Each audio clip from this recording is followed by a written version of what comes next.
1986. The National Policy on Education was first released in 1968. இது ரொம்ப important point.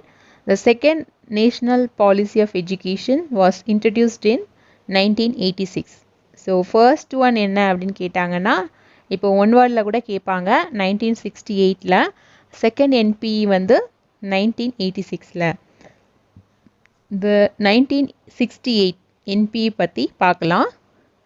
Focused on compulsory education for children up to the age of 14, a national school system, better training and qualification of teachers, a structure of 10 plus 2 plus 3, promoting the use of the mother tongue, reducing wastage and stagnation in schools. இதெல்லாம் தான் வந்து ஃபர்ஸ்ட்டாக release ஆன, அதாவது